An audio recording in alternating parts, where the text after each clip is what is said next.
এরে আম্মা জান, একটা বেঈমান ফেরাউনের ঘরের স্ত্রী আসিয়া হইয়া যদি আল্লাহরে নিয়ে কবরে যায়, নবীর সুসংবাদ পায় জান্নাতে তার বিয়া হয়ে যাবে।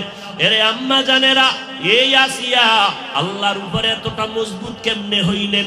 অথচ তার স্বামী ফেরাউন নিজেরে খোদা দাবি করে। একদিন আসিয়া দাঁড়ায় আছে রুমের মধ্যে, পাশে ফেরাউন টের পায় নাই, হাতে কি যেন ছিল, হঠাৎ করে পড়ে গেছি। আসিয়ার জবান থেকে আমার মাওলার নামটা বের হয়ে গেছে। ফেরাউন শুই না কয়, আসিয়া কার নাম নিলি? আসিয়া চিন্তায় পড়ে গেল, আমি তো জানি না। ফেরাউন শুনলো, এখন যেহেতু আমার জবান থেকে নামটা বের হয়েই গেছে, এখন আর আমি গোপন রাখিয়া লাভ নাই, আমি এখন প্রকাশ করে দেই। আসিয়া কয়, ফেরাউন আমি আমার মালিকের নাম নিয়েছি, আমার খোদা আমার আল্লাহর নাম। বলে তোমার আল্লাহকে? মুসা নবী যারে আল্লাহ বলে তারেও আমি আল্লাহ বলে স্বীকার করি। ফেরাউন কয়, সর্বনাশ, মিশরের মধ্যেই তো আমি একমাত্র খোদা, মিশরের সবাই আমারে খোদা বলে। আসিয়া বলে, সবাই তোমারে খোদা বললে আমি তোমারে খোদা বলতে পারি না। বলে, তুমি আমার স্ত্রী হইয়া যদি খোদা না বলো, আমার মিশরে খোদা দাবি কইরা সার্থকতা নাই, আমারে একবার হইলেও খোদা বলতে হবে।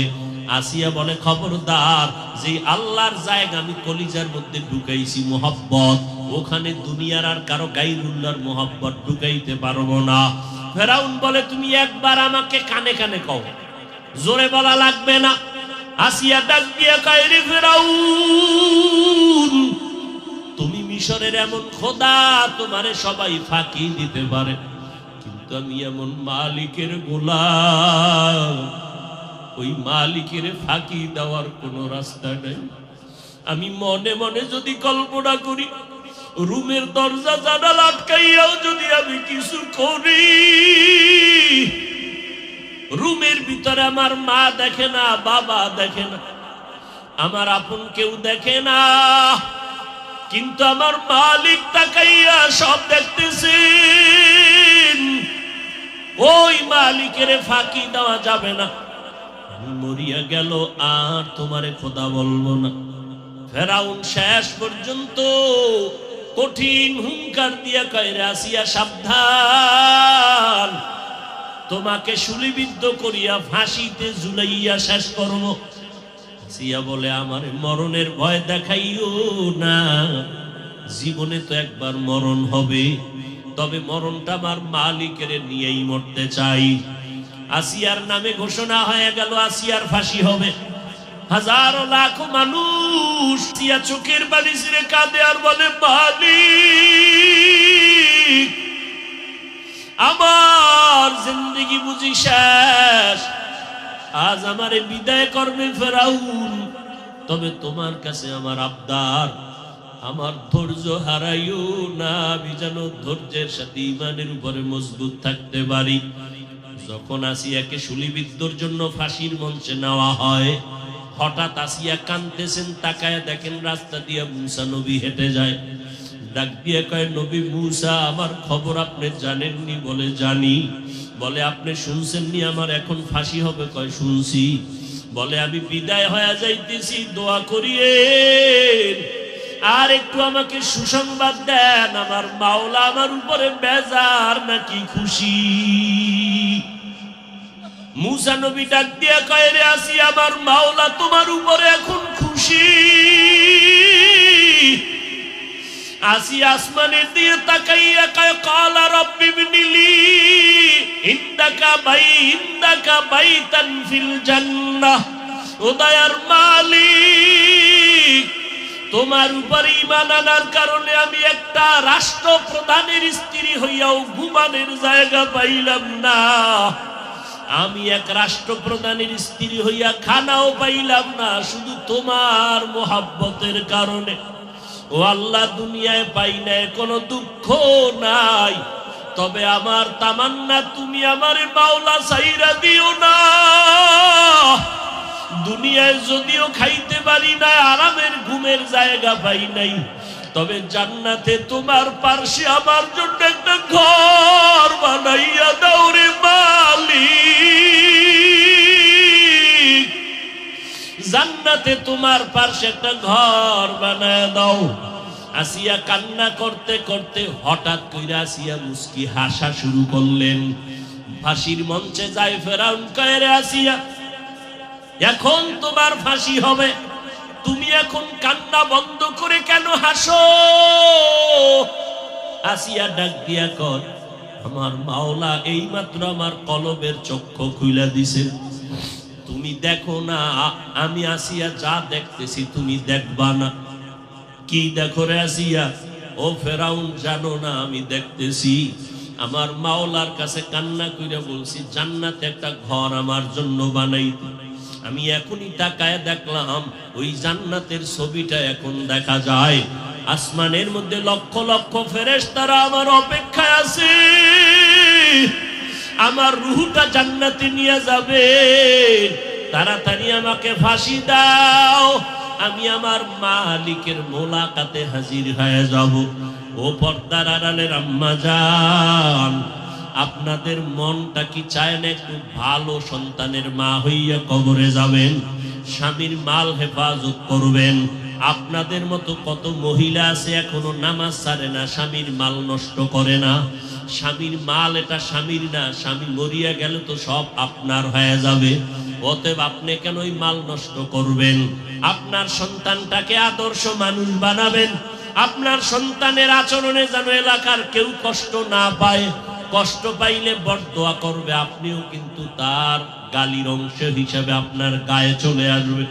অতএব আল্লাহর কাছে নামাজ পড়িয়া দোয়া করবেন, আল্লাহর কাছে কাঁদবেন আর দোয়া করবেন, আল্লাহ তুমি আমার মাওলা, তুমি আমাকে আসিয়ার মতো ঈমানওয়ালা বানায় দাও, ফাতেমা রাদিয়াল্লাহু আনহার মতো ঈমানদার বানায় দাও। স্বামীর মাল হেফাজত করার তৌফিক চাইবেন, সন্তানটাকে আদর্শওয়ালা বানানোর দোয়া করবেন। নিজের চরিত্র নিজের সতীত্ব নষ্ট করবেন না। আপনি যদি করেন এই আসর, এই অ্যাকশন কিন্তু আপনার সন্তানের মধ্যে গিয়া লাগবে। দেখবেন কিছুদিন পর আপনার সন্তানও খারাপের দিকে যাইতেছে। অতএব পিছনের গুনাহ থেকে তওবা করেন। জীবনে আর নামাজ ছাড়বো না, বেপরদায় চলবো না। ও যুবকেরা, আল্লাহর কাছে তওবা করো। জীবনে আর দাড়ি কাটবা না, নামাজ ছাড়বা না, বেপরদায় চলবা না, মা বাবার সাথে বেয়াদবি করবা না, দোয়া নিয়ে চলবা, নবীর তরিকা মানিয়া চলবা, ওলামায়ে কেরামের পরামর্শ নিয়ে চলবা। আর কোনোদিন জবানের দ্বারা, চোখের দ্বারা, হাতের দ্বারা কোনো গুনাহ করবা না। তওবার জন্য যদি অন্তর তৈরি হয়, খাঁটি তওবার নিয়ত থাকলে দুটো হাত আমার মাওলাকে দেখাইয়া দাও। আয় আল্লাহ, হাতগুলো কবুল করে নেন, তওবা কবুল করে নেন, তওবার উপরে মজবুত হইয়া চলার মতো তৌফিক দান করেন, আমিন। কবুল है शाद है काबिल तू बहुत है, मकबूल है शाद है काबिल तू बहुत है, आईना के मानिंदे तू नहीं दिल तू बहुत है, आईना के मानिंदे तू नहीं दिल तू बहुत है।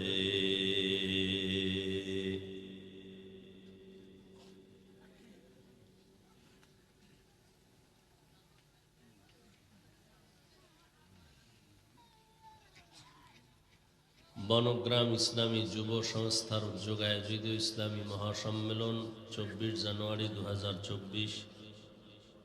মহতি এ সম্মেলনে উপস্থিত মুহতারাম সম্মানিত সভাপতি, প্রধান অতিথি, বিশেষ অতিথিবৃন্দ, হযরত উলামায়ে কেরাম,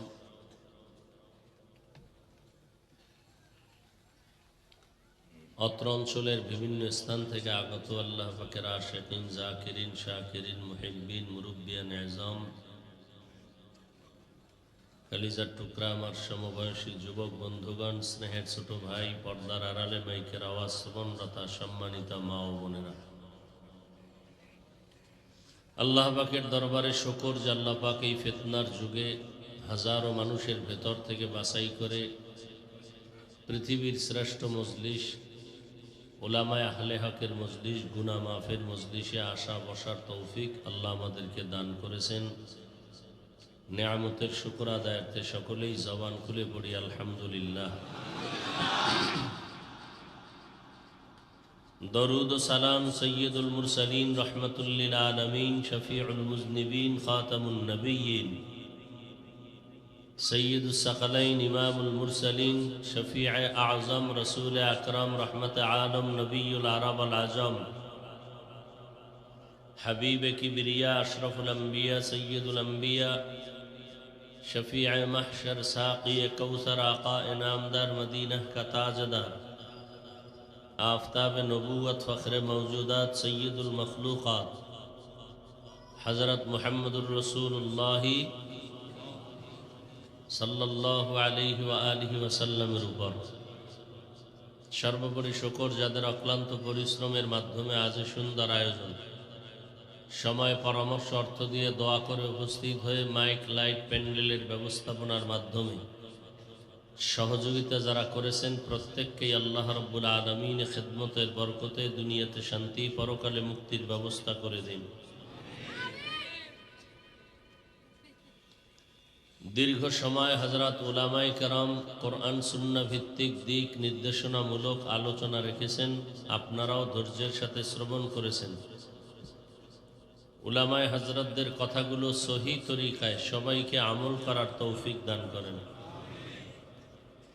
উলামায়ে কেরামদের ইজ্জতকে আল্লাহ বেশি বেশি বাড়ায় দেন।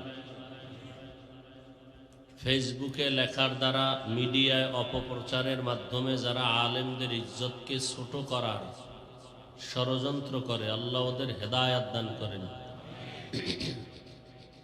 আল্লাহ পাকের ইলম ও কুদরতে যদি এদের ব্যাপারে হেদায়াতের ফয়সালা না থাকে, আল্লাহ কুদরতের দ্বারা এদেরকে দমন করে দেন।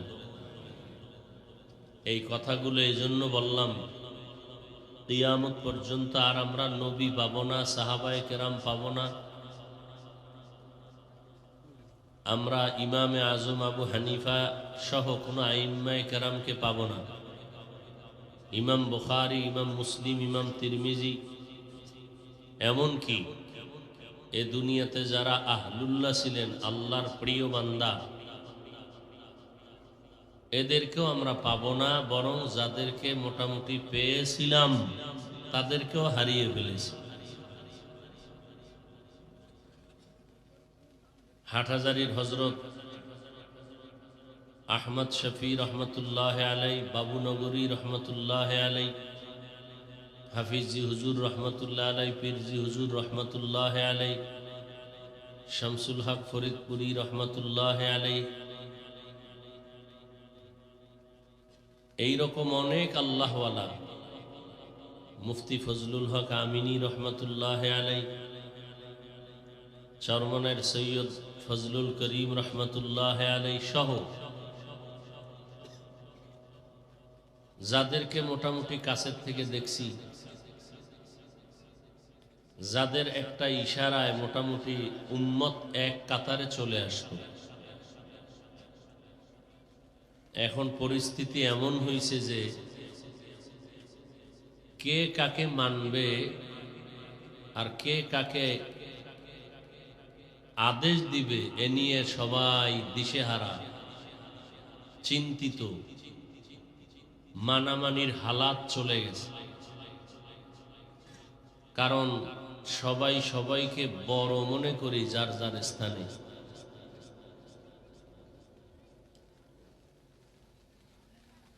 আল্লাহ আমাদের সব ভাইকে হেদায়াত দান করেন। পাশাপাশি আরেকটু দোয়া করি, আল্লাহ পাক আমাদের দেশ, আমাদের জাতিকে হেফাজত করেন। বর্তমান প্রচণ্ড ঠান্ডা, অসহনীয় অবস্থা আল্লাহ আমাদের অনুকূলে এনে দেন।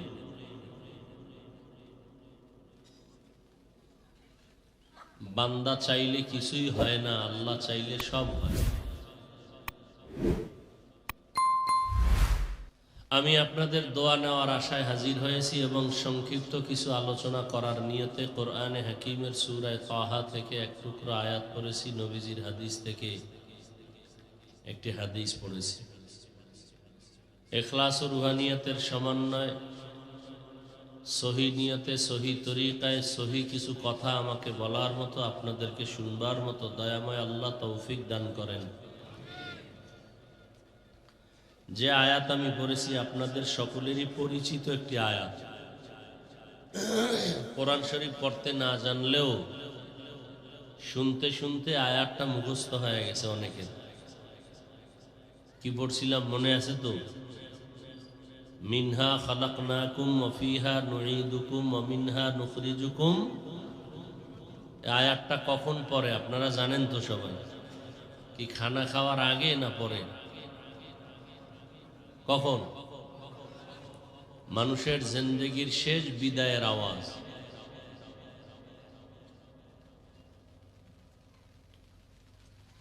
আয়াতটা যদিও ছোট এবং অনেকের জানা থাকার কারণে মনে হয় খুব সহজ,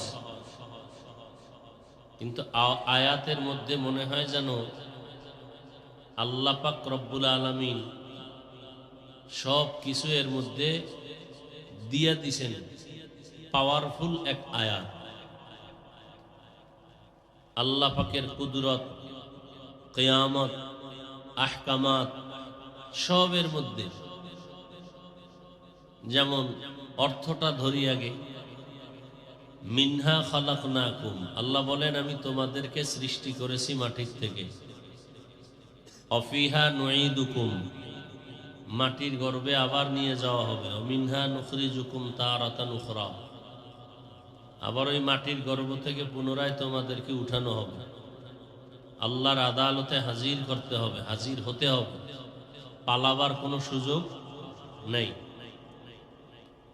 নবীজি হাদিসে বলেন আর দুনিয়া সিজনুল মুমিন ওয়া জান্নাতুল কাফির, মুমিনদের জন্য দুনিয়াটা জেলখানার মতো অশান্তির জায়গা, বেঈমান অমুসলিমদের জন্য বালাখানার মতো শান্তির স্থান।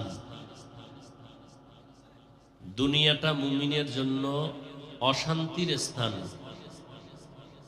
আর বেঈমানের জন্য শান্তির স্থান। অর্থাৎ যত কষ্ট মুমিন দুনিয়াতে করবে, মরণের পরে শান্তি শুরু হবে আর শেষ হবে না।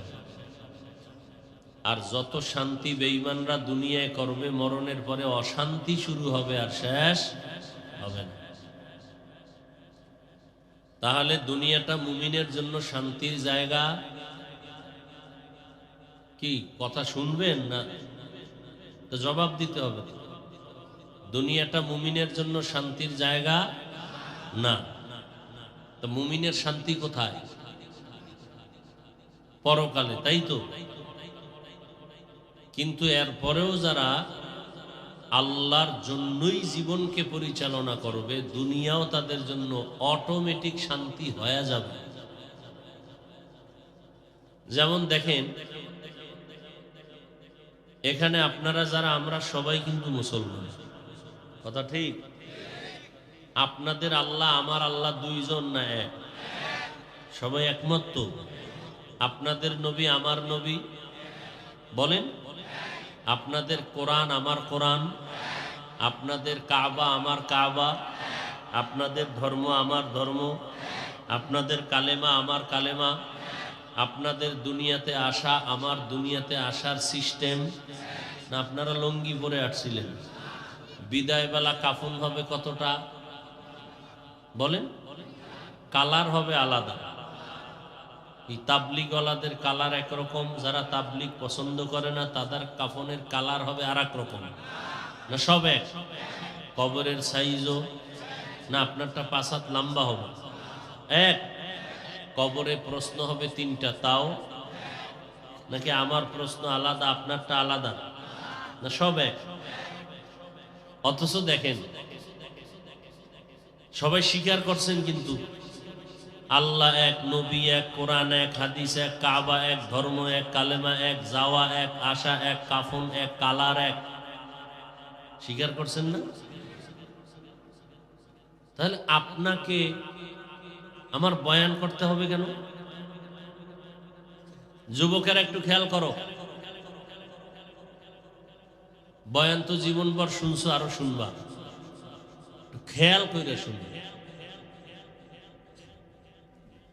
আজকে বয়ান করব চট্টগ্রাম, হিলটেক্স, বান্দরবন, এক কথায় হিলটেক্সের পাহাড়ের ভিতরে ঢুকে যারা খ্রিস্টান মিশনারিরা যেইভাবে মুসলমানকে অমুসলিম বানাচ্ছে টাকার লোভানো দৃষ্টি দিয়া, ওদেরকে বয়ান করা দরকার। পঞ্চগড়ে যাব, সেখানে কাদিয়ানি বানানো হচ্ছে, কিন্তু আজকে হিন্দুদের মন্দিরে যাব, খ্রিস্টানদের গির্জায় যাব, বিভিন্ন বিধর্মীদের জায়গায় গিয়া বয়ান করব, ফায়দা হবে। অথচ ওদের পিছনে যাওয়া তো দূরের কথা, 12 মাসের একটা সেকেন্ড নিজে ঘুমানোর টাইম পাওয়া যায় না, খাওয়ার টাইম পাওয়া যায় না, সব সময় শুধু মুসলমানের পিছনে তালি দিতেছি। 12 মাস বয়ান কইরা স্টেজ থেকে নামার আগেই বিড়ি। কি এরকম গাদ্দার নাই? এরা কি আসলে ভালো মানুষ? যে মোনাজাতের আগেও বিড়ি, মোনাজাতের পরেও বিড়ি, এরা আসলে ভালো মানুষ? এরা আসলে ভালো মানুষ না, এরা মানুষ নামের কলঙ্ক। একটু চিন্তা করেন তো, আসলে কথাগুলো একটু চিন্তা করেন। কুত্তা শুয়ারের আল্লাহ চিন্তা করার মতো আকল দেন নাই, মানুষকে দিয়েছেন। একটু চিন্তা করেন। আপনি আল্লাহ মানেন, নবী মানেন, কোরআন মানেন, হাদিস মানেন, কাবা মানেন, ফেরেশতা মানেন, সব মানেন, আপনাকে বয়ান করতে হবে কেন? বয়ান তো বেঈমানকে করব। অথচ তাবলীগওয়ালারা আপনাদের পেছনে সময় লাগায়, পীর সাহেবরা আপনাদের পিছনে দৌড়ায়, জুমার দিন ইমাম খতিবরা দৌড়ায়, আমরা আলেমরা দৌড়াই। বছর শেষ ফলাফল কি? করোনার আগেও সুদখোর এখনো সুদ খায়, করোনার আগে ঘুষখোর এখনো ঘুষ খায়, করোনার আগে আলেমের গালি দেনেওয়ালা এখনো আলেমের গালি দেয়। কথা বলেন না কেন? কি বিষয়টা কি? আপনিও আল্লাহ মানেন, মুসলমান, আমিও আল্লাহ মানি, মুসলমান। আমি টুপি মাথায় না দিলে লজ্জা পাই, আর আপনি এত ভিআইপি মুসলমান, টুপি মাথায় দিতে লজ্জা পান।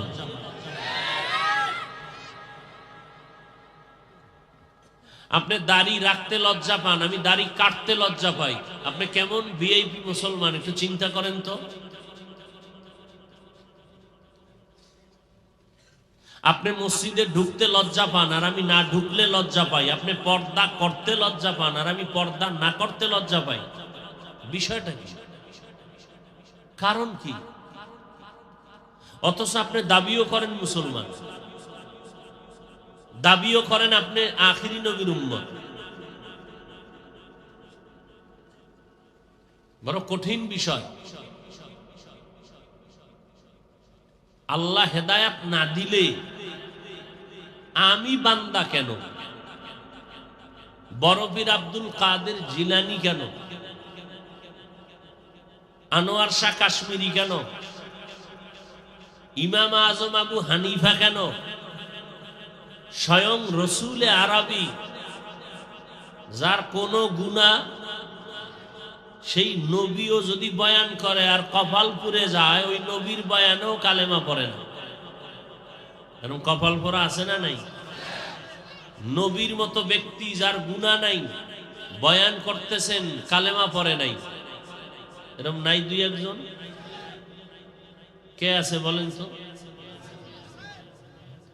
তাহলে নবীর বয়ানে যদি বেঈমান কালেমা না পড়ে, তা আমরা কে? আমরা তো আসলে মানুষের কাতারেই না। দাবি করি বক্তা, দাবি করি মাওলানা, আপনাদের সামনে দাবি করি। আল্লাহর আদালতে এখনো যেই মাওলানা হওয়া দরকার, ওইভাবে হক আদায় করে এখনো হতে পারিনি। যেই সাইনবোর্ডে আল্লাহর আদালতে মানুষ হওয়া দরকার, সে মানুষ হতে পারিনি। আপনাদের নজরে মানুষ হইছি, আপনাদের নজরে। আপনাদের নজর তো সারা রাত্র মোবাইলে নাচ গান দেখার নজর। সারা রাত মোবাইলটা সামনে নিয়ে কবিরা গুনাহ, কবিরা গুনাহ, কবিরা গুনাহ। তো আপনার ঘরে তো ওই রাত্রেই আল্লাহর গজব আসার কথা ছিল, শুধু আখিরি নবীর উম্মত হওয়ার কারণে আসে নাই। নয় রাতের বেলা ওই যে নাচ গান দেখতেছিলে যুবকেরা, দরওয়াজা জানালা বন্ধ কইরা, ওই রাত্রেই তোমার ঘরে ঠাডা পড়া দরকার ছিল। তোমার ঘরে আগুন লাগা দরকার ছিল, আখিরি নবীর উম্মত হওয়ার কারণে বেঁচে গেছো। আল্লাহ হেদায়াত দান করুন। আল্লাহ, খারাপ লাগতেছে না?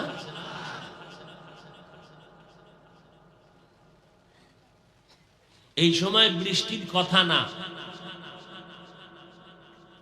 দুনিয়ার নিয়মে আল্লাহ যদি চায় ফিরাইবেন, কত ক্ষমতা আছে ফিরান তো।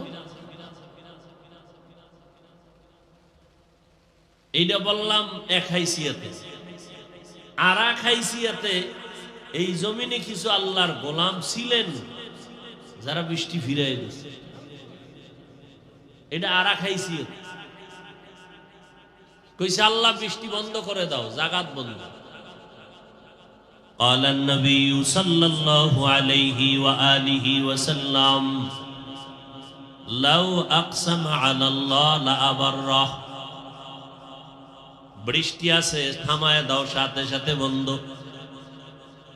আবার এলাকায় বৃষ্টি নাই, আসমানে তাকায় বলছে আল্লাহ এখন বৃষ্টি দাও, সাথে সাথে বৃষ্টি শুরু হয়ে গেছে। বেশি বেশি বিড়ি টানেন তো আপনি বললেও দেখবেন থেমে যাবে। আল্লাহ হেদায়াত দান করুন। আল্লাহুম্মা হাওয়ালাইনা ওয়ালা আলাইনা, আমিন বলেন।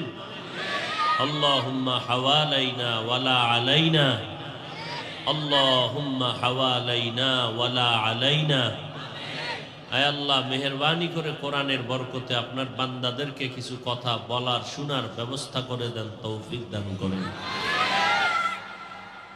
এই বাচ্চারা চিল্লাবা না, তোমার কণ্ঠ জমা রাখো, ভবিষ্যতে কাজে লাগবে। এখন যদি চিল্লায় গলা ভাঙ্গো, সামনে চিল্লাবা কেন? দেখো না যেইভাবে চিল্লানির সুযোগ আসতেছে সোনার বাংলায়। চতুর্মুখী বিপদ, মুসলমানের জন্য বিপদ, বেঈমানের কোনো বিপদ নাই। ওই যে একটু আগেই কি বললাম, মুমিনের জন্য দুনিয়া জেলখানা, বেঈমানের জন্য বালাখানা। ইমান নিয়ে বাঁচবেন, ইমান নিয়ে মরবেন। চতুর্মুখে দেখবেন খালি অশান্তি, অশান্তি আর অশান্তি। ছেলে মেয়ে হয়ে যাবে, মেয়ে ছেলে হয়ে যাবে, কত কাহিনী সামনে আসবে। আল্লাহ সবাইকে হেদায়াত দান করেন। তো বলতেছিলাম মিনহা খালাকনাকুম, এই শুধু এতটুকু শব্দের উপরে আলোচনা হলো সৃষ্টি জগৎ নিয়ে। ওয়া ফিহা নুঈদুকুম, এই শব্দের মধ্যে কবর জগতের আলোচনা। ওয়া মিনহা নুখরিজুকুম তারাতান উখরা, এই অংশের ভিতরে হাসর জগতের আলোচনা, কিয়ামতের আলোচনা। এবার বুঝেন, এক একটা অংশের মধ্যে পুরা জিন্দেগি ঢুকানো। আমি শুধু প্রথম মিনহা খালাকনাকুম এই শব্দটার উপরে সংক্ষিপ্ত কিছু কথা বলবো। আল্লাহ যদি তৌফিক দান করেন, আপনারা যদি দোয়া করেন, ধৈর্যের সাথে একটু সময় দেন, আল্লাহ কবুল করেন। আল্লাহ কি বললেন? মিনহা খালাকনাকুম,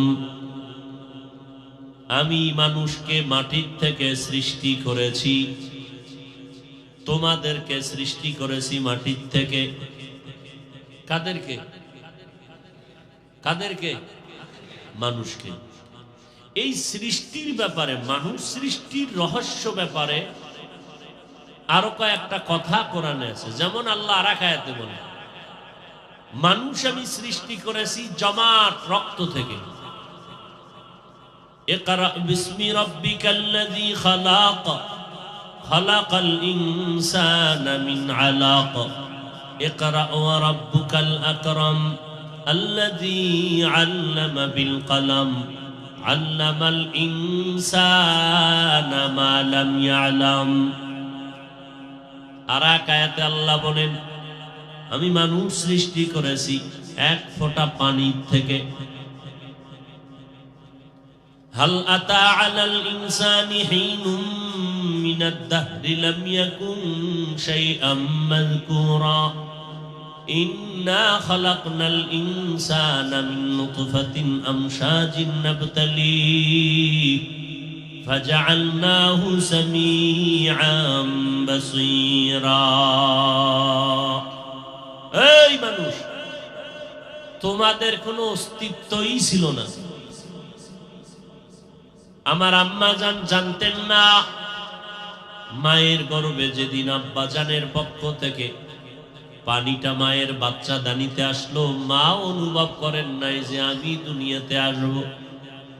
আল্লাহ বলেন, এরে মানুষ, তোমার অস্তিত্বহীন থেকে আমি তোমাকে অস্তিত্বে নিয়ে আসলাম এক ফোঁটা পানির মাধ্যমে। শ্রবণ শক্তি দান করলাম, দর্শন শক্তি দান করলাম। আমি আল্লাহ তোমাকে সুন্দর অবয়ব দিয়া বানাইলাম। আমাদের সৃষ্টির বেলায় তিনটা কথা আমরা জানলাম। মাটির থেকে আমাদের সৃষ্টি, জমাট রক্ত থেকে আমাদের সৃষ্টি, এক ফোঁটা পানির থেকে আমাদের সৃষ্টি।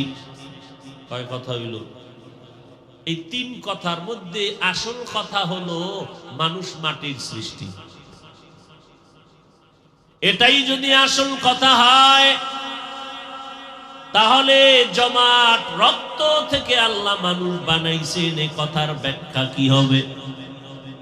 মাটির থেকেই যদি সৃষ্টি কথাটা সঠিক হয়, এক ফোঁটা পানির থেকে আল্লাহ আমাদের বানাইছেন, এই কথার ব্যাখ্যা কি হবে? এক নাম্বার কথা হলো, আল্লাহ পাক রব্বুল আলামিন মানুষকে যে মাটির থেকে বানাইছেন, এটাই বাস্তব, এটাই সত্য কথা। তবে আল্লাহ পাক রব্বুল আলামিন এক ফোঁটা পানি যে মায়ের বাচ্চা দানিতে নিলেন, এখানে আল্লাহ পাক এই পানিটা যে আমাদের শরীরের মধ্যে চলে আসে, এটা ভিটামিনের কারণে। আর যত ভিটামিন তৈরি হয় সব মাটির জমিনে তৈরি হয়। এই দিক দিয়ে আমরা মাটির সৃষ্টি। দ্বিতীয় কথা হলো, যেই পানিটা বাবার থেকে মায়ের বাচ্চা দানিতে যায়, ওই পানিটাকে আমার আল্লাহ দীর্ঘদিন শোধন করান ফেরেশতার মাধ্যমে, এরপরে জমাট রক্ত বানায় দেন। ওয়ালাকাদ খালাকনাল ইনসানা মিন সুলালাতিন মিন তিন সুম্মা জাআলনাহু নুতফাতান ফি ক্বারারিন মাকিন সুম্মা খালাকনান নুতফাতা আলাকাহ ফাখালাকনাল আলাকাতা মুদগাহ ফাখালাকনাল মুদগাতা ইযামা فكسونا العظام لحما ثم أنشأناه خلقا آخر فتبارك الله أحسن الخالقين। আল্লাহ তাআলা বলেন, আমি আল্লাহ মায়ের গর্ভে ওই পানিটার সাথে শক্ত মাটির মিশ্রণ দিয়ে এরপরে এটাকে ফেরেশতার মাধ্যমে শোধন করাইয়া জমাট রক্ত আমি বানায় দেই। এর উপরে গোশত, এর উপরে হাড্ডি, এর উপরে আবার গোশত, এইভাবে করে করে আমি আল্লাহ নতুন এক আকৃতিতে বান্দাকে আমি তৈরি করে ফেলি। এমন সুন্দর করে বানাই, আমি আল্লাহ ভিন্ন কোন প্রাণী এত সুন্দর করে বানাই না। ওয়াত্তিনি ওয়াজ্জাইতুন ওয়া তুরি সিনিনা ওয়া হাযাল বালাদিল আমিন লাকাদ খালাকনাল ইনসানা ফি আহসানি তাকওয়িম। চারটা জিনিসের শপথ করে আল্লাহ তাআলা বলেন, আমি ইনসানকে এত সুন্দর অবয়ব দিয়া বানাইছি, এমন কোন সুন্দর কোন প্রাণী আমি আল্লাহ বানাই নাই। আসমান এত সুন্দর, এরপর আল্লাহ বলেন এর থেকে মানুষ আরো বেশি সুন্দর। জমিন এত সুন্দর, এর থেকে মানুষ আরো বেশি সুন্দর। চন্দ্র সূর্য এত সুন্দর, এর থেকে মানুষ আরো বেশি সুন্দর। আমি আল্লাহ মানুষকে এইভাবে জমাট রক্তে রূপান্তরিত করলাম। রক্ত থেকে আবার গোশত, হাড্ডি গোশত এইভাবে দিয়ে মানুষ বানাইলাম। রক্তের কথা কেন বলা হলো? বলে মানুষের জীবনের পরিচালনার এক শক্তি হলো, শরীরটা সতেজ রাখার এক শক্তি হলো রক্ত চলাচল করা। যেই মানুষটার রক্ত হঠাৎ করে বন্ধ হয়ে যাবে, চলাচল করবে না, মানুষটা বেঁচে থাকতে পারবে না। এদিকে নজর করে আল্লাহ বলেন, আমি তোমাকে জমাট রক্ত থেকে বানাইলাম। এরে নবীর উম্মত, আল্লাহ তাআলা এই মাটির থেকে আমাদের বানাইলেন।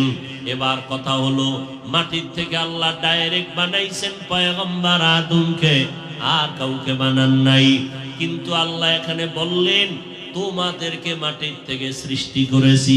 মিনহা খালাকনাকুম। আদম একা, আল্লাহ তাকে মাটির থেকে ডাইরেক্ট বানাইলেন। তাহলে আদম কি একজন না অনেক? তো এখানে বলা দরকার ছিল মিনহা খালাকনাকুম। তোমাদেরকে বললেন কেন? তোমাদেরকে বলার কারণ হলো, এখানে শুধু আদমকেই আল্লাহ বলেন নাই, আওলাদে আদম যারা, তারাও মাটির সৃষ্টি। কেন? তার কারণ হলো, মা বাবা যেই পদার্থের হয়, সন্তান ওই পদার্থেরই হয়। বাঘের বাচ্চা বাঘ হবে, কোনোদিন বানর হবে না। বানরের বাচ্চা বানর হবে, কোনোদিন বাঘ হবে না। ঠিক নেই? মানুষের সন্তান মানুষ হবে, কোনোদিন বানর থেকে মানুষ হবে না। ঠিক নেই? আল্লাহ তাআলা বলেন, আমি আদমকে মাটির থেকে শুধু বানাই নাই, তার সন্তান সহ তোমাদেরকে মাটির থেকে বানাইলাম। আল্লাহ আদম আলাইহিস সালামকে মাটির থেকে বানাইয়া জান্নাতের মধ্যে থাকার জন্য দিলেন। আদম নবী জান্নাতে খায় আর ঘুরে, আরামের খানা খাইয়া এক সময় আদম নবী ঘুমে চলে গেলেন। এতটা বিভোর ঘুমে চলে গেলেন, রব্বুল আলামিন কুদরতের দ্বারা ঘুমের মধ্যে আদম নবীর পাজরের হাড় নিয়া আম্মাজান হাওয়া আলাইহাস সালামকে সৃষ্টি করলেন। বিশ্ববরেণ্য সুন্দরী আম্মাজান হাওয়া জান্নাতি পোশাক পরাইয়া একটু দূরে বসায় রাখলেন। আদম নবী সজাগ হলেন। সজাগ হইয়া নজর পড়ে গেল আম্মাজানের দিকে। মনের আকর্ষণ বাড়তেছে। ফেরেশতারা বলে, বাবা আদম, কি হালাত? যাইতে মনে চাইনি? বলে হ্যাঁ।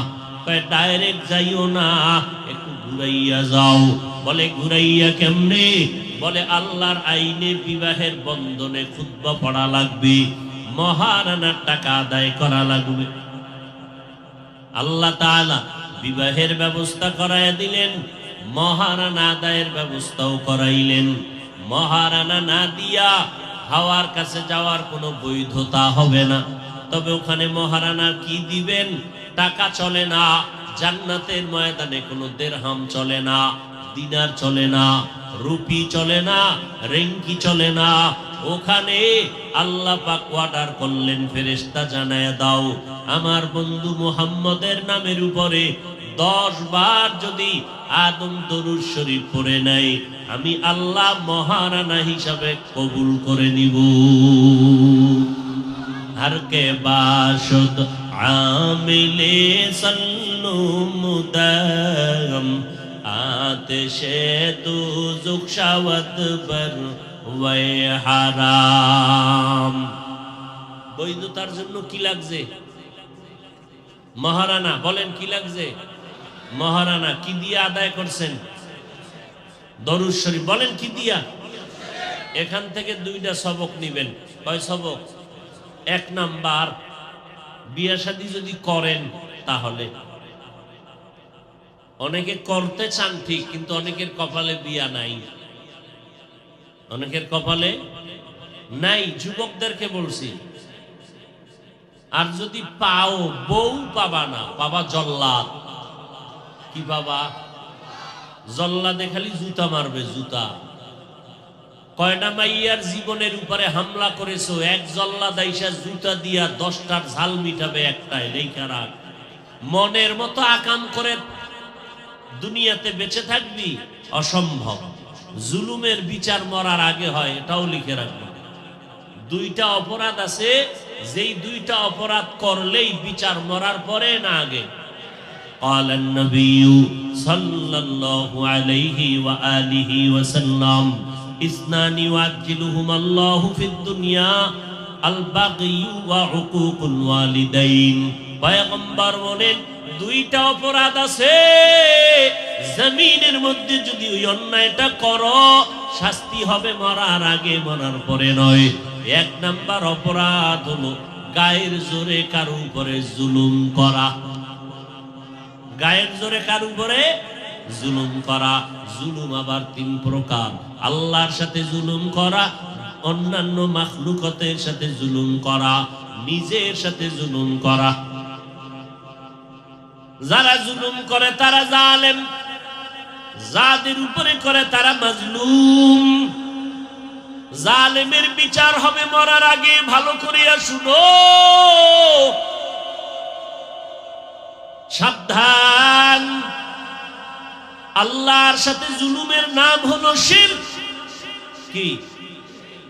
ইন্নাশ শিরকা লাযুলমুন আযীম।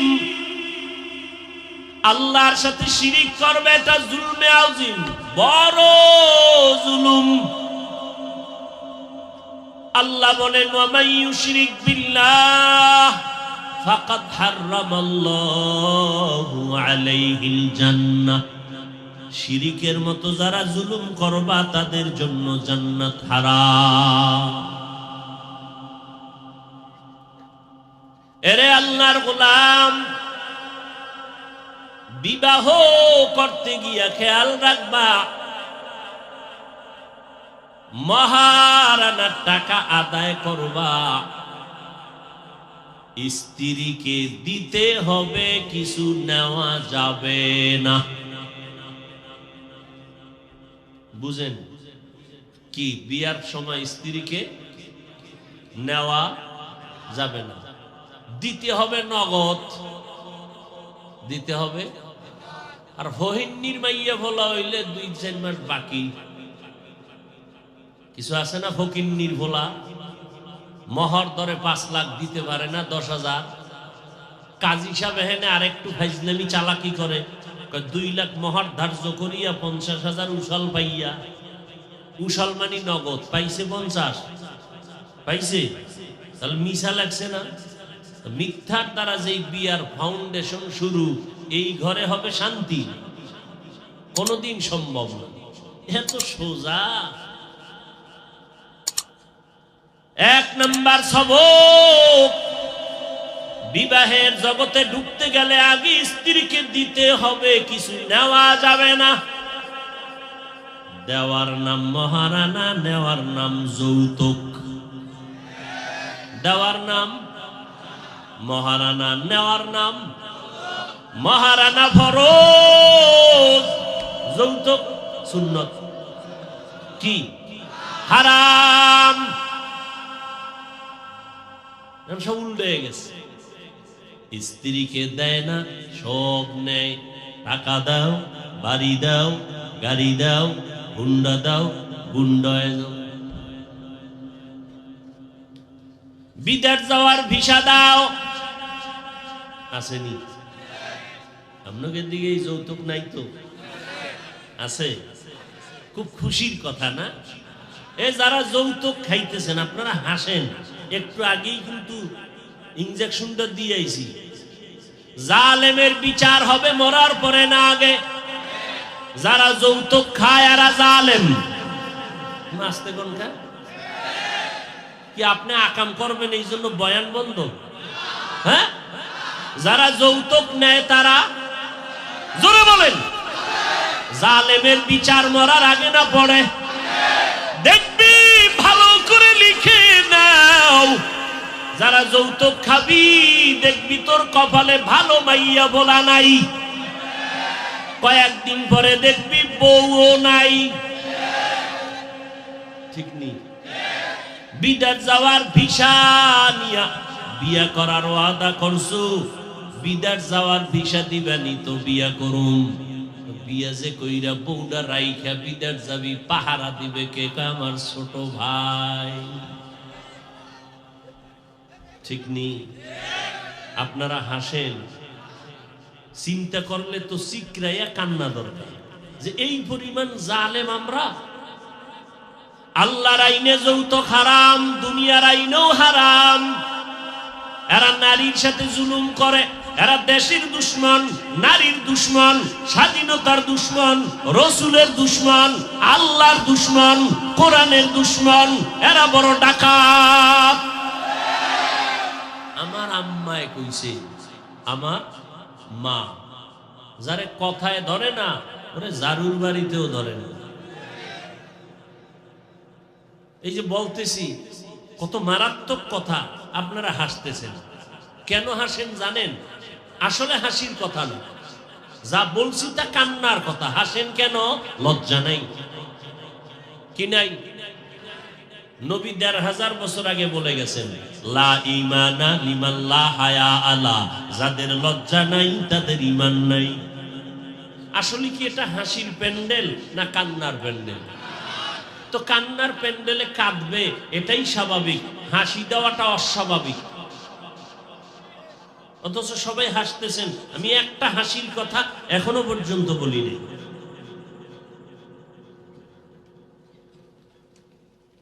খালি কানে বয়ান শুনবেন, সবক নিতে হবে। প্রত্যেকটা পয়েন্টে পয়েন্টে সবক। কসাসুল আউয়ালিন মাওয়াইজুল আখিরিন। জিন্দেগিটারে বরবাদ করেছ রে যুবক, কয়দিন আর মাস্তানি বাহাদুরি করবি? এই চোখের সামনে কত লাশ দেখলাম, কবরে চলে গেল। ইদানিং কালে যত লাশের খবর পাই, অধিকাংশ যুবকের লাশ, যুবকের লাশ, যুবকের লাশ। পানির নিচে যুবক, গাড়ির তলে যুবক, ঘুমের বিছনায় মরে গেছে যুবক। কয়দিন আর বাহাদুরি করবি? আমার মাওলায় যদি ডাক দেয়, ঘর পর্যন্ত যাওয়ার সময় পাবি না।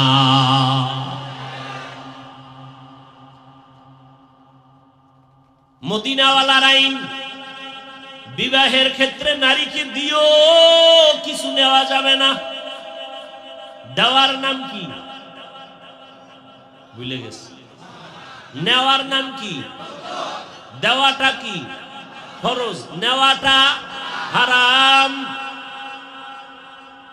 1 টাকাও যৌতুক নিবা হারাম। আর মহারানা সব আদায় করে দাও। যতটুকু পারো ততটুকুই কাজিরে দিয়া লেখাও। পারবা 1 লাখ 10 লাখ লেখাইয়া মাস্তানি করার কোনো যুক্তিকতা নাই। 1 লাখই লেখাও, 1 লাখ দিয়া দাও। না মাপ লই এলাম, এ একটা ধোকা। এই মহার কোনো মাপ নাই। যদি মাপ হইয়া গেছে, কই আল্লাহ না করুন যদি বিবাহ ভেঙ্গে যায়, তখন কোর্টের মাধ্যমে এটা আদায় করা লাগে না? এটা কিসের মাপ? এটা বাহানা। নগদ দিয়া দাও মহারানা, সাধ্যের মধ্যে। আর যদি দিতে না পারো তো বিয়ার দরকার নাই, রোজা রাখা সুটকি হয়ে যাও। রোজা রাখো 12 মাস। ঔষধ তো ইসলামে আছে, ব্যবহার করো। ভাইরা আমার,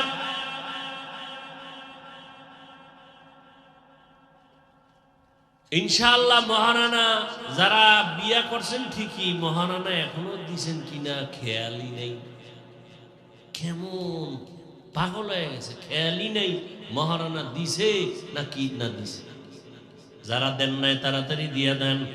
এটার মালিক আপনার স্ত্রী, আপনি এটার মালিক না।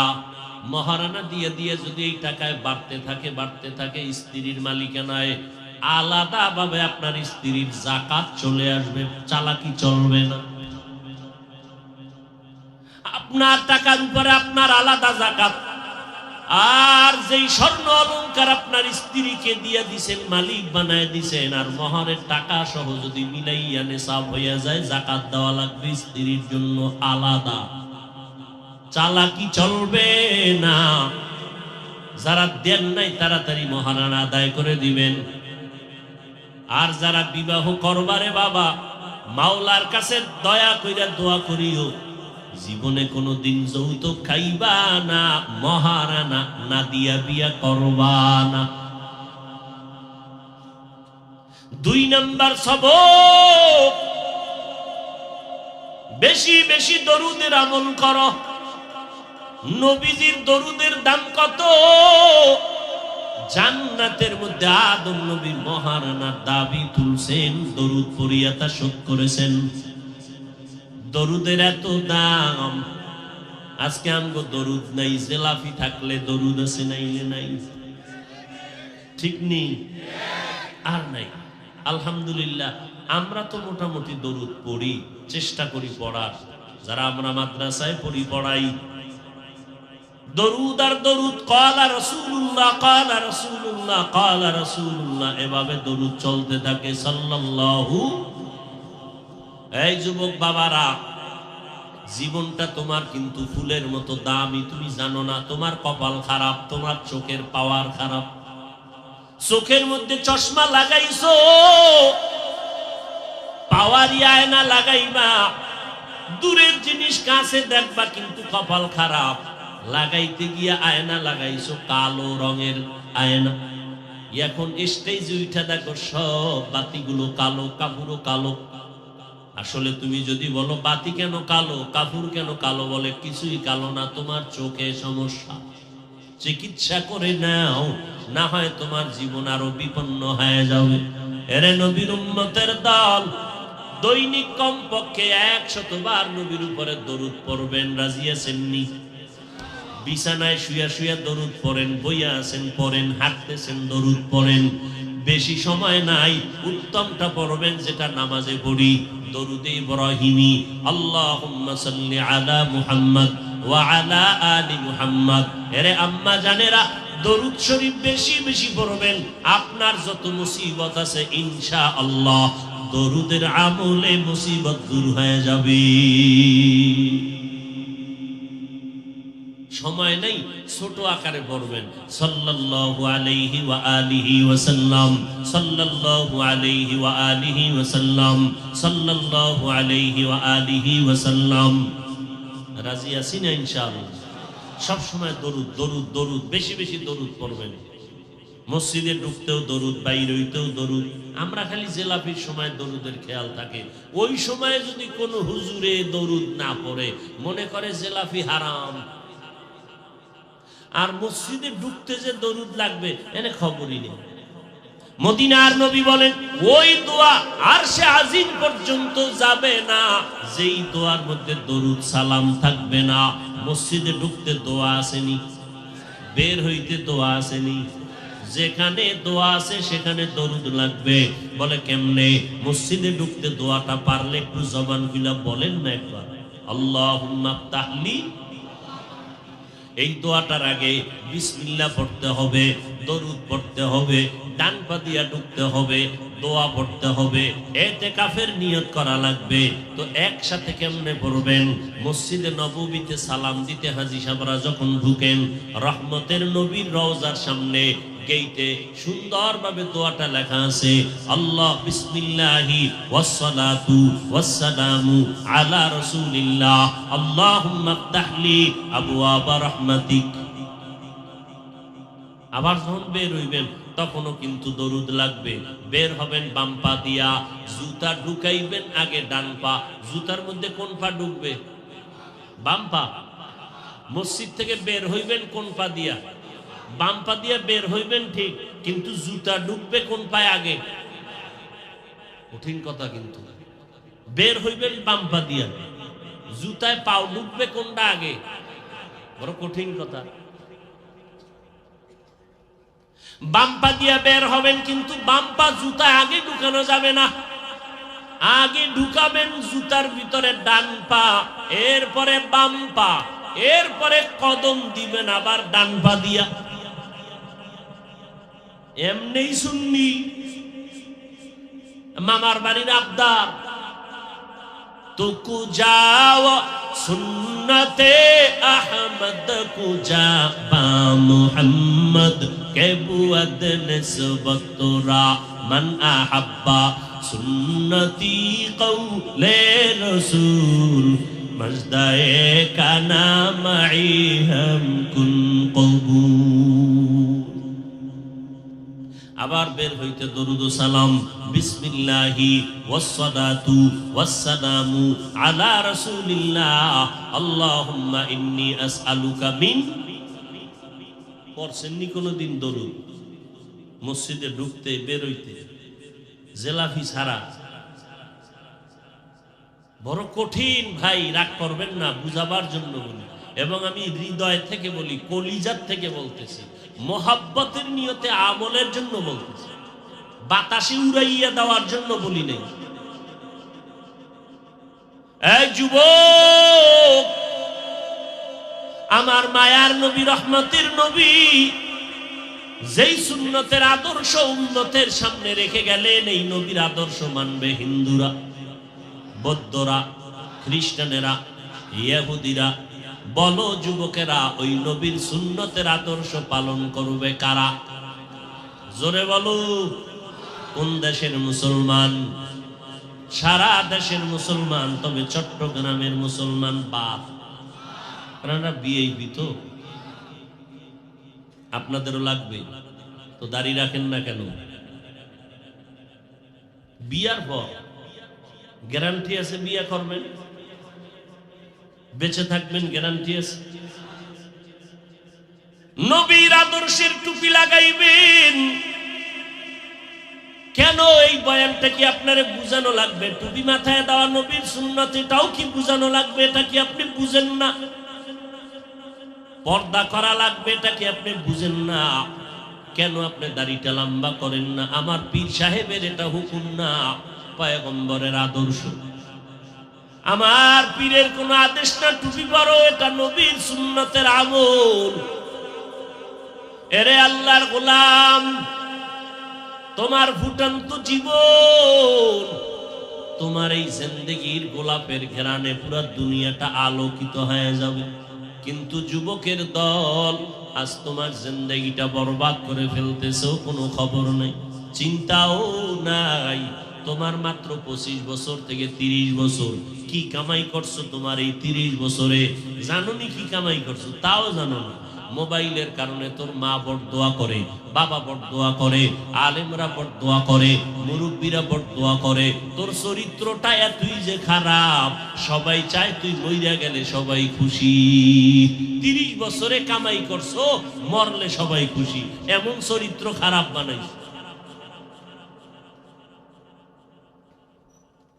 অথচ তোমার মতো কত যুবক জেনারেল লাইনে থাকিয়া জীবনে মাদ্রাসায় পড়ে নাই, এরপরও 5 বেলার নামাজ পড়ে আসে না নাই? স্কুলে পড়ে, কলেজে পড়ে, নামাজ ছাড়ে না, বেপরদায় চলে না। ও আল্লাহর বান্দারা, র্যাব, আর্মি, পুলিশ, বিডিআরের চাকরি করে, নামাজ ছাড়ে না। তুমি কেন পারবা না? আদম আলাইহিস সালাম আম্মা জানের সাথে মিলিত হয়ে গেলেন, আল্লাহ দুনিয়ায় পাঠাইলেন। দুইজনার সংমিশ্রণে আল্লাহ বছরে বছরে 2টা করে সন্তান দিলেন, একটা ছেলে একটা মেয়ে। পরের বছর আবার 2 সন্তান, 1 ছেলে 1 মেয়ে। এইভাবে আল্লাহ দিয়া জমিনটাকে আবাদ করলেন। আল্লাহ পাক রব্বুল আলামিন বলেন, এইভাবে আবাদ করিয়া আমি দুনিয়াটাকে সাজাইলাম। আমি আল্লাহ পাক আদমের মাধ্যমে দুনিয়ায় মানুষ বানাইলাম। এত যুক্তি টুক্তি দিয়া আল্লাহ প্রমাণ করতে চাইলেন মাটির সৃষ্টি মানুষ হলো শ্রেষ্ঠ। অনেক যুক্তি টুক্তি দিয়া প্রমাণ হইল কি মাটির সৃষ্টি মানুষ, মানুষ মাটির সৃষ্টি। এটা যুক্তি দিয়া বুঝানোর পেছনে কারণ কি? আল্লাহ এটা দিয়া চান এই কথা সিদ্ধান্ত দিতে মাটির সৃষ্টি শ্রেষ্ঠ। নূরের সৃষ্টি শ্রেষ্ঠ না, আগুনের সৃষ্টি শ্রেষ্ঠ না, একমাত্র মাটির সৃষ্টি শ্রেষ্ঠ। সিদ্ধান্ত কার? অস্থায়ী না স্থায়ী? জানা থাকলে বলেন, আল্লাহর এই সিদ্ধান্ত মানে নাই কে?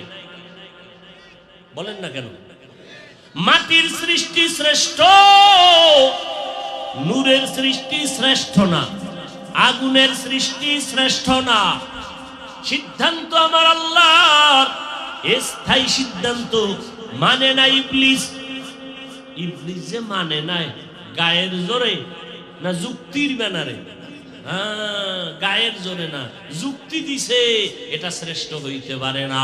কেন বলে আনা খায়রুম মিনহু খালাকতানি মিন নার ওয়া খালাকতাহু মিন তিন। আমি হলাম ইবলিস, আমি আদম থেকে ভালো। তাকে বানাইছেন মাটির দ্বারা, আমাকে বানাইছেন আগুনের দ্বারা। মাটির গতি নিচে, আগুনের গতি উপরে। আমি কেন নত হব? আদম আমারে নত হইয়া সিজদা করবে। আল্লাহ পাক বলেন ফাখরুজ, এই বেঈমান বের হইয়া যা। যুক্তি সুন্দর, একেবারে ফালাইয়া দেওয়ার মতো না। কিন্তু এখানে কারবার চলে মালিক আর গোলামের। মালিকের সামনে গোলামের কোনো প্রশ্ন চলে না। এখানে আদবের বিষয়, বেদবি চলবে না। পণ্ডিতি মা বাবার সামনে জাহের করা যায়নি।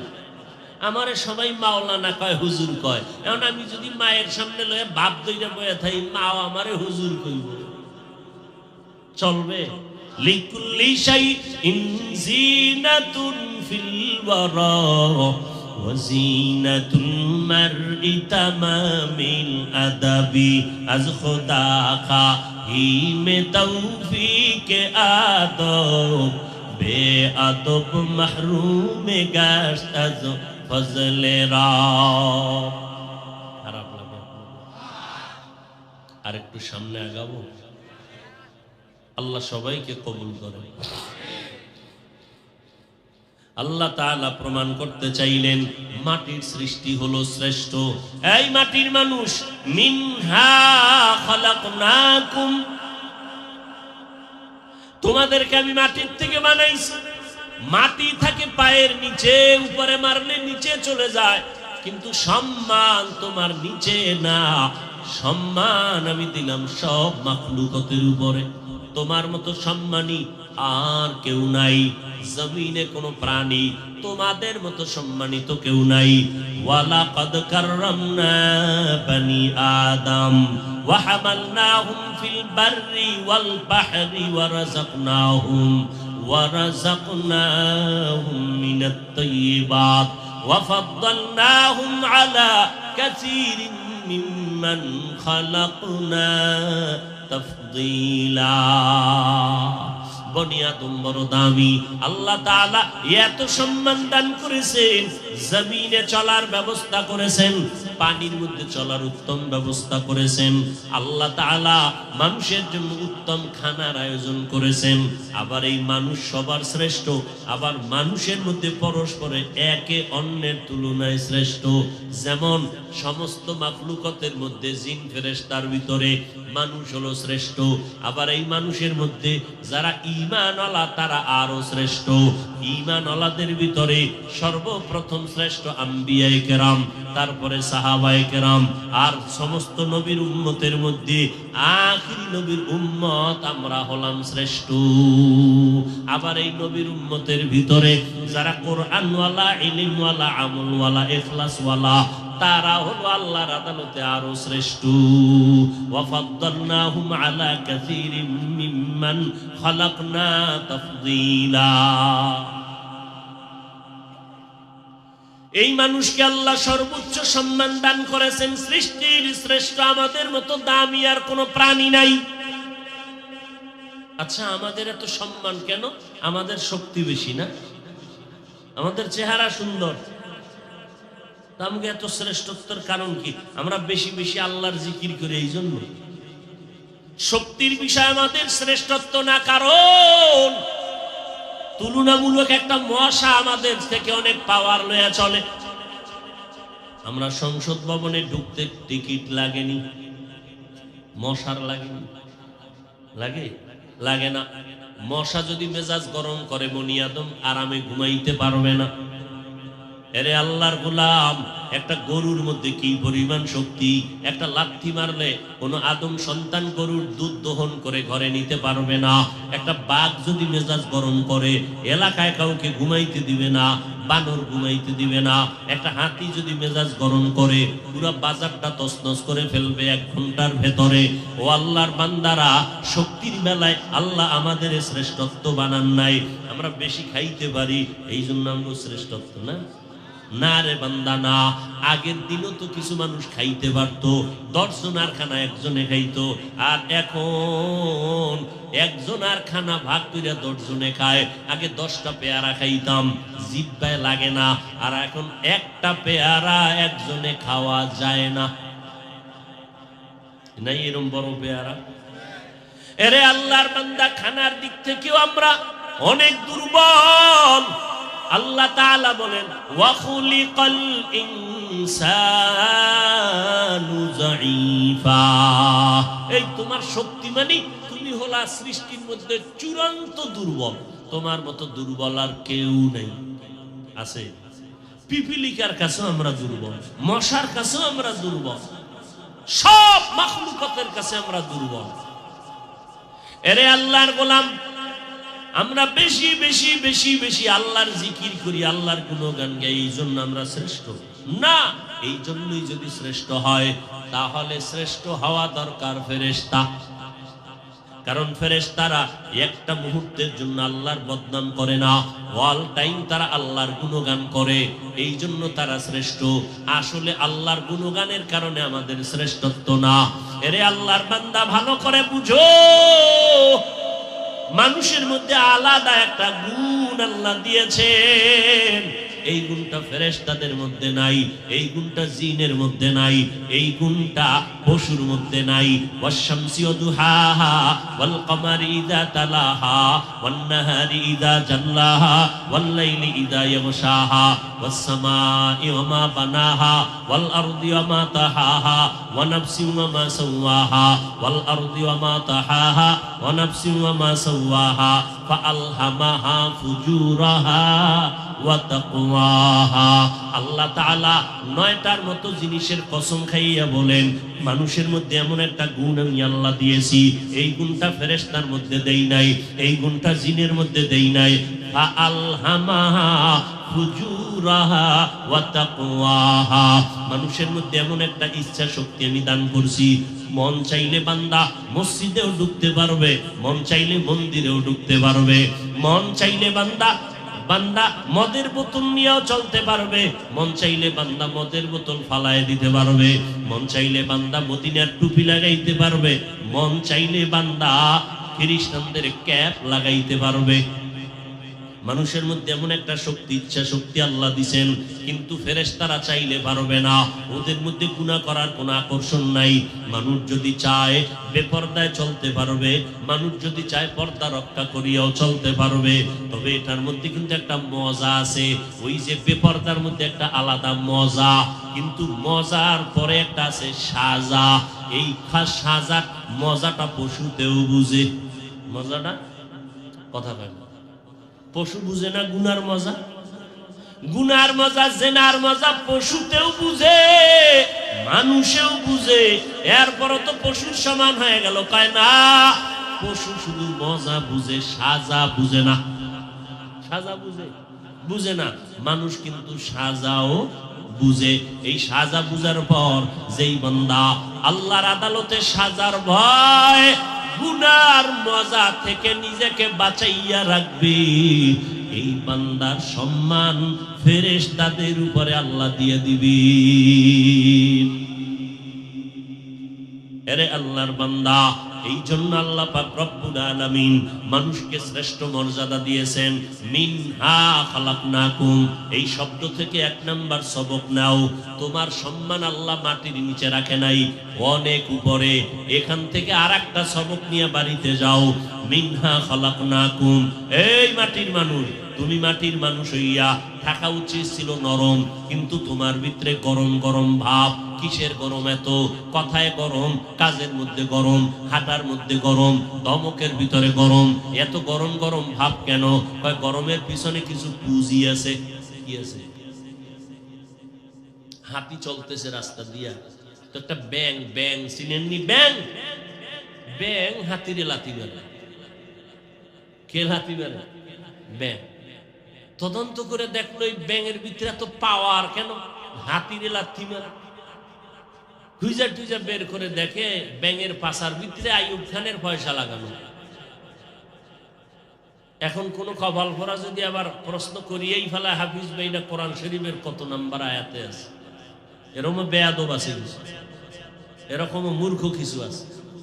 উদাহরণ দেওয়া হয় আসল জিনিস বুঝাবার জন্য। উদাহরণটা এক্সাম্পলটা বাস্তবে হতেও পারে, নাও হতে পারে। কিছু কিছু মূর্খ বেয়াদব এরা এই সমস্ত কিছু উদাহরণকে টান দিয়া আলেম ওলামার বিরুদ্ধে বিতর্ক সৃষ্টি করে। এরকম কিছু বেয়াদব আছে না নাই?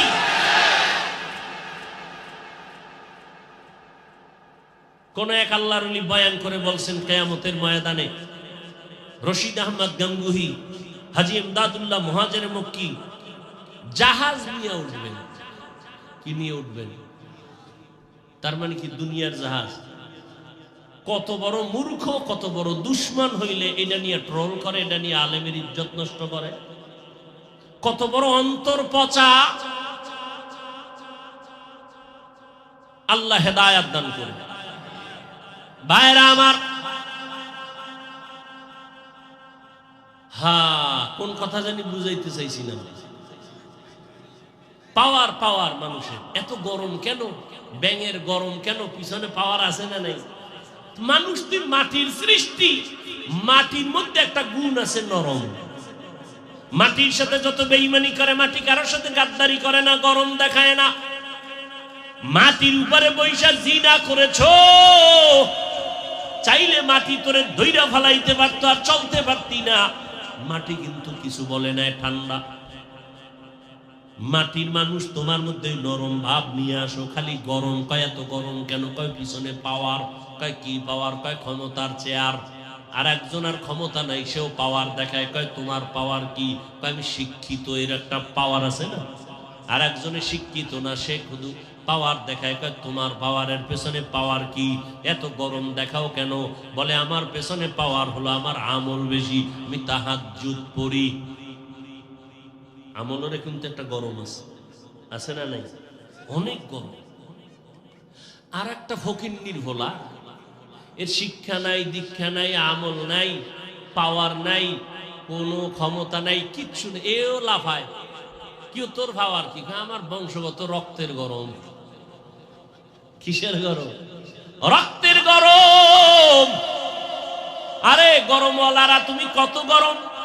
ফেরাউনের থেকে বেশি গরম, নমরুদের থেকে বেশি গরম। কিয়ামতের আগে ওদের মতো গরম কেউ আসবে?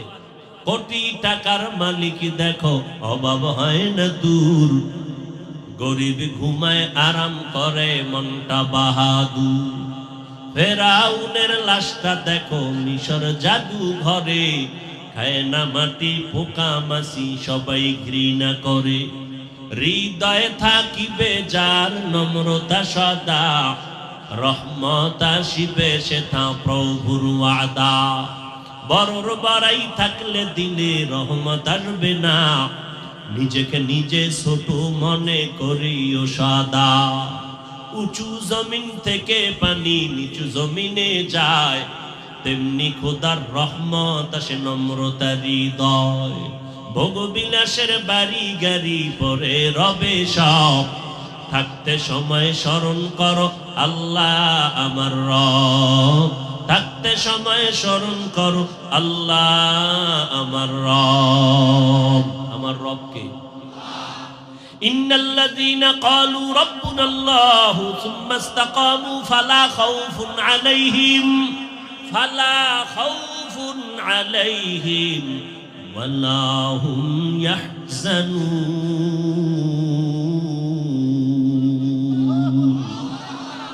যারা আল্লাহকে রব বলে স্বীকার করবা, তোমাদের কোনো চিন্তা নাই, তোমাদের কোনো ভয় নাই। আমার আল্লাহ কুদরতের জিম্মায় জান্নাতে পৌঁছাইয়া দিবি। ও নবীর আশিক, ও যুবক, মাটির মানুষ মাটির মতো নরম হইয়া চলো। গরম ভাব দেখাইও না। গরম ভাব দেখাইয়া ফেরাউন টিকতে পারছে? টিকতে পারে নাই। নমরুদ টিকতে পারে নাই। তুমি গরম ভাব দেখায় কয়দিন টিকবারে বাবা? মানুষের দোয়া নিয়ে যাও। ফেরাউন গরম ভাব দেখাইয়া না আখেরাত পাইলো, না দুনিয়া পাইলো। আজকে মুসলমান তো দূরের কথা, বেঈমানেরাও ফেরাউনের নাম শুনতে পারে না, নমরুদের নাম পছন্দ করে না, সাদ্দাতের নামটা পর্যন্ত পছন্দ করে না। এমন গরম ভাব না দেখাইয়া নরম হইয়া চলো। ও সন্তান, মা বাবার সাথে গরম ভাব দেখাইও না। ও ছাত্র ভাইয়েরা, ওস্তাদের সাথে শিক্ষকের সাথে গরম ভাব দেখাইও না। খবরদার, সব জায়গায় মেজাজ দেখানো যায় না। যদি আল্লাহ না করুন মায়ের অন্তরে কষ্ট যায়, দুনিয়ার জিন্দেগি তোমার বরবাদ হয়ে যাবে। শিক্ষকের অন্তরে যদি কষ্ট যায়, ওই জিন্দেগি তোমার বরবাদ। আরে আল্লাহর বান্দা, যদি শিক্ষকের অন্তরে কষ্ট দিয়া থাকো, আমার মাওলাও কিন্তু তোমারে মাপ দিবে না যতদিন পর্যন্ত শিক্ষক তোমারে ক্ষমা না দিবেন। মায়ের অন্তরে যদি কষ্ট দাও, আমার মাওলা তোমারে ক্ষমা দিবেন না যতক্ষণ পর্যন্ত মা তোমাকে ক্ষমা দিবেন না। ও আল্লাহর বান্দারা, জীবনে তো অন্যায় করিয়াই ফেলাইছি, এখন আমাদের চলার উপায় কি, বাঁচার উপায় কি? একমাত্র পথ ইস্তেগফার করো, তওবা করো, আল্লাহকে মনে মনে ডাক দাও, হে মালিক, জীবনে তো অন্যায় কম করি নাই, আমার হাতের গুনাহ, পায়ের গুনাহ, চোখের গুনাহ, জবানের গুনাহ, আমার গুনার খবর আমার মা জানে না, ভাই জানে না, বোনেরা জানে না। ও আল্লাহ, তুমি জানো, তুমি হায়াতের মালিক, ইজ্জতের মালিক, রিজিকের মালিক। ও আল্লাহ, শয়তানের ধোঁকায় পড়ে গুনাহ করেছি, আজকে থেকে তওবার নিয়ত করতেছি, আর কোনোদিন নামাজ ছাড়ব না, আর দাড়ি কাটবো না, মা বাবাকে কষ্ট দিব না, উলামায়ে কেরামের পরামর্শ নিয়ে নবীর তরিকায় চলবো। ও পর্দার আড়ালের আম্মা জানেরা, আপনাদের জীবনটা কত ধন্য, আপনারা জানেন না এত সম্মান আল্লাহ দান করেছেন। আপনারা নবীদের মায়ের মতো মা, সাহাবায়ে কেরামের মায়ের মতো মা, আপনারা খাদিজা রাদিয়াল্লাহু আনহার মতো নারী, আপনারা ফাতেমা রাদিয়াল্লাহু আনহার মতো দামি নারী, আপনারা আয়েশা রাদিয়াল্লাহু তাআলা আনহার মতো দামি নারী, আপনারা ইসমাঈল নবীর মা হাজেরা আলাইহিস সালামের মতো দামি নারী, আপনারা ঈসা নবীর মা মারিয়াম আলাইহিস সালামের মতো দামি নারী। ওই ফেরাউনের নাম এতক্ষণ যে শুনাইলাম, এই ফেরাউন জগৎ নিকৃষ্ট বড় বেঈমান, কিন্তু তাকাইয়া দেখেন ওই ফেরাউনের ঘরে, যেই ফেরাউন আল্লাহর সাথে যুদ্ধের ঘোষণা দিয়া নিজেরে খোদা বলে দাবি করলো, আনা রব্বুকুমুল আ'লা, কিন্তু তাকায়া দেখেন আমার মাওলা গোবরে পদ্ম ফুল ফুটাইয়া দেয়। ওই ফেরাউনের স্ত্রী নাম কি? আসিয়া। ওই আসিয়াকে আল্লাহ এমন ভাবে কবুল করেছেন, ওই আসিয়া আল্লাহর কাছে এত প্রিয়, আল্লাহর নবী বলতেছেন জান্নাতের ময়দানে কিয়ামতের দিন আসিয়ার সাথে আমি মুহাম্মদের সাথে বিবাহ হয়ে যাবে। এরে আম্মা জানেরা, একটু চিন্তা করে দেখেন, আজকে আপনি যদি নামাজ পড়েন, পর্দা করেন, আজকে যদি সন্তানটারে দিনের লাইনে চালান, আপনার সন্তানকে ডাক্তার বানাবেন আলহামদুলিল্লাহ, আপনার সন্তানকে ইঞ্জিনিয়ার বানাবেন আলহামদুলিল্লাহ, আপনার সন্তানটাকে প্রফেসর বানাবেন আলহামদুলিল্লাহ, তবে আমার দাবি, আমার অনুরোধ, বেয়াদব বানাবেন না। আপনার সন্তান যেন আলেমের সাথে বেয়াদবি না করে, আপনার সন্তানের ব্যবহারে যেন মা বাবার কষ্ট না পায়, আপনার সন্তানের আচরণে যেন কোনো মুরব্বীরা কষ্ট না পায়। ডাক্তার যদি বানাইতে চান, কোরআন পড়াইয়া নবীর আদর্শওয়ালা ডাক্তার বানাইয়েন। সন্তানটাকে যদি ইঞ্জিনিয়ার বানাইতে চান, আল্লাহর কোরআনটা শিখাইয়া নবীর আদর্শের ইঞ্জিনিয়ার বানাইয়েন। আপনার সন্তানটাকে যদি প্রফেসর বানাইতে চান, কোরআন পড়াইয়া এরপরে নবীর আদর্শের প্রফেসর বানায় দিয়েন। আপনি মরিয়াও যদি যান, এই সন্তানের আদর্শের কারণে মানুষ দোয়া করবে, আর দোয়ার অংশ আপনি মা কবরের মধ্যে পাইতে থাকবেন। এরে আম্মা জান, একটা বেঈমান ফেরাউনের ঘরের স্ত্রী আসিয়া হইয়া যদি আল্লাহরে নিয়ে কবরে যায়, নবীর সুসংবাদ পায়, জান্নাতে তার বিয়া হয়ে যাবে। এরে আম্মা জানেরা, এই আসিয়া আল্লাহর উপরে এতটা মজবুত কেমনে হইলেন? অথচ তার স্বামী ফেরাউন নিজেরে খোদা দাবি করে। একদিন আসিয়া দাঁড়ায় আছে রুমের মধ্যে, পাশে ফেরাউন টের পায় নাই, হাতে কি যেন ছিল, হঠাৎ করে পড়ে গেছি। আসিয়ার জবান থেকে আমার মাওলার নামটা বের হয়ে গেছে। ফেরাউন শুইনা কয়, আসিয়া কার নাম নিলি? আসিয়া চিন্তায় পড়ে গেল, আমি তো জানি না। ফেরাউন শুনলো, এখন যেহেতু আমার জবান থেকে নামটা বের হয়েই গেছে, এখন আর আমি গোপন রাখিয়া লাভ নাই, আমি এখন প্রকাশ করে দেই। আসিয়া কয়, ফেরাউন, আমি আমার মালিকের নাম নিয়েছি, আমার খোদা, আমার আল্লাহর নাম। বলে, তোমার আল্লাহকে? মুসা নবী যারে আল্লাহ বলে তারেও আমি আল্লাহ বলে স্বীকার করি। ফেরাউন কয়, সর্বনাশ, মিশরের মধ্যেই তো আমি একমাত্র খোদা, মিশরের সবাই আমারে খোদা বলে। আসিয়া বলে, সবাই তোমারে খোদা বললে আমি তোমারে খোদা বলতে পারি না। বলে, তুমি আমার স্ত্রী হইয়া যদি খোদা না বলো, আমার মিশরে খোদা দাবি কইরা সার্থকতা নাই, আমারে একবার হইলেও খোদা বলতে হবে। আসিয়া বলে, খবরদার, যে আল্লাহর জায়গা আমি কলিজার মধ্যে ঢুকাইছি মোহাব্বত, ওখানে দুনিয়ার আর কারো গায়রুল্লাহর মোহাব্বত ঢুকাইতে পারবো না। ফেরাউন বলে, তুমি একবার আমাকে কানে কানে কও, জোরে বলা লাগবে না। আসিয়া ডাক দিয়ে কয়, রে ফেরাউন, তুমি মিশরের এমন খোদা, তোমারে সবাই ফাঁকি দিতে পারে, কিন্তু আমি এমন মালিকের গোলাম, ওই মালিকের ফাঁকি দেওয়ার কোনো রাস্তা নাই। আমি মনে মনে যদি কল্পনা করি, রুমের দরজা জানালা আটকাইয়াও যদি আমি কিছু করি, রুমের ভিতরে আমার মা দেখে না, বাবা দেখে না, আমার আপন কেউ দেখে না, কিন্তু আমার মালিক তাকাইয়া সব দেখতেছেন, ওই মালিকের ফাঁকি দেওয়া যাবে না। মরিয়া গেল, আর তোমারে খোদা বলবো না। ফেরাউন শেষ পর্যন্ত কঠিন হুঙ্কার দিয়া কয়, আসিয়া সাবধান, তোমাকে শুলিবিদ্ধ করিয়া ফাঁসিতে ঝুলাইয়া শেষ করব। আসিয়া বলে, আমার মরণের ভয় দেখাইও না, জীবনে তো একবার মরণ হবে, তবে মরণটা আমার মালিকের নিয়েই মরতে চাই। আসিয়ার নামে ঘোষণা হয়ে গেল, আসিয়ার ফাঁসি হবে। হাজারো লাখো মানুষ আসিয়া চোখের পানি ছিঁড়ে কাঁদে আর বলে, মালিক, আমার জিন্দেগি বুঝি শেষ, আজ আমারে বিদায় করবে ফেরাউন, তবে তোমার কাছে আমার আবদার, আমার ধৈর্য হারাইও না, আমি যেন ধৈর্যের সাথে ঈমানের উপরে মজবুত থাকতে পারি। যখন আসিয়াকে শুলিবিদ্ধর জন্য ফাঁসির মঞ্চে নেওয়া হয়, হঠাৎ আসিয়া কাঁদতেছেন, তাকায় দেখেন রাস্তা দিয়ে মুসা নবী হেঁটে যায়। ডাক দিয়ে কয়, নবী মুসা, আমার খবর আপনি জানেননি? বলে, জানি। বলে, আপনি শুনছেননি আমার এখন ফাঁসি হবে? কয়, শুনছি। বলে, আমি বিদায় হয়ে যাইতেছি, দোয়া করিয়ে আর একটু আমাকে সুসংবাদ দেন, আমার মাওলা আমার উপরে বেজার নাকি খুশি? মুসা নবী ডাক দিয়া কয়, রে আসিয়া, আমার মাওলা তোমার উপরে এখন খুশি।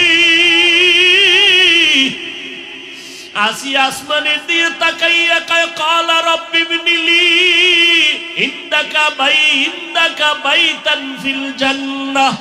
ও দয়ার মালিক, তোমার উপর ঈমান আনার কারণে আমি একটা রাষ্ট্রপ্রধানের স্ত্রী হইয়াও ঘুমানোর জায়গা পাইলাম না, আমি এক রাষ্ট্রপ্রধানের স্ত্রী হইয়া খানাও পাইলাম না, শুধু তোমার মোহাব্বতের কারণে। ও আল্লাহ, দুনিয়ায় পাই নাই কোনো দুঃখ নাই, তবে আমার তামান্না, তুমি আমার মাওলা ছাইরা দিও না। দুনিয়ায় যদিও খাইতে পারি না, আরামের ঘুমের জায়গা পাই নাই, তবে জান্নাতে তোমার পার্শ্বে আমার জন্য একটা ঘর বানাইয়া দাও রে মালিক, জান্নাতে তোমার পার্শ্বে একটা ঘর বানায় দাও। আসিয়া কান্না করতে করতে হঠাৎ কইরা আসিয়া মুস্কি হাসা শুরু করলেন। ফাঁসির মঞ্চে যায় ফেরাউন কয়, রে আসিয়া, এখন তোমার ফাঁসি হবে, তুমি এখন কান্না বন্ধ করে কেন হাসো? আসিয়া ডাক দিয়া কয়, আমার মাওলা এইমাত্র আমার কলবের চক্ষু খুইলা দিছে, তুমি দেখো না, আমি আসিয়া যা দেখতেছি তুমি দেখবা না। কি দেখো রে আসিয়া? ও ফেরাউন, জানো না আমি দেখতেছি আমার মাওলার কাছে কান্না কইরা বলছি জান্নাতে একটা ঘর আমার জন্য বানাইতে। আমি এখনই তাকায় দেখলাম ওই জান্নাতের ছবিটা এখন দেখা যায়।